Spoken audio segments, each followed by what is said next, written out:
നമസ്കാരം. രാവിലെ രണ്ടെണ്ണം അടിച്ച് കേട്ട എന്തെങ്കിലും തെറ്റുകൾ ഉണ്ടെങ്കിൽ ഒന്ന് ക്ഷമിക്കണം കേട്ടാ കുട്ടികളെ. ഇപ്പോൾ നമ്മൾ കേൾക്കുന്ന ഒരു കാര്യമുണ്ട്, സിനിമാ മേഖലയിലുള്ള പെണ്ണുങ്ങളെ സിനിമാ മേഖലയിലുള്ള ആണുങ്ങള് പീഡിപ്പിച്ചെന്നാണ് പരാതി. പീഡിപ്പിച്ചത് പണ്ട് എങ്ങാനോ പീഡിപ്പിച്ചെന്നൊക്കെ പറയുന്നു. ശരിയോ തെറ്റോ ആണെന്നുള്ള കാര്യം എനിക്ക് അറിഞ്ഞുകൂടാ. ഞാൻ പോയി നോക്കിയില്ല, കണ്ടും കൊണ്ട് നിന്നുമില്ല. എങ്കിൽ ഞാൻ പറഞ്ഞാൽ ഇന്ന ആളിനെ പീഡിപ്പിച്ചെന്ന്. ഈ പീഡനം എന്ന് പറഞ്ഞാൽ എന്താണ്? ചുമ്മാ അങ്ങ് കയറി അങ്ങ് പീഡിപ്പിക്കൂ? എനിക്ക് അതും അറിഞ്ഞൂടാ.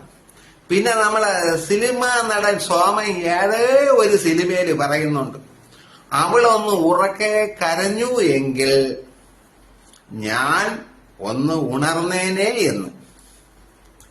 അവൾ എന്തുകൊണ്ട് അന്ന് ഉറക്കെ കരഞ്ഞില്ല? അല്ല, അങ്ങനെ ഒരു ചോദ്യമുണ്ടല്ലോ.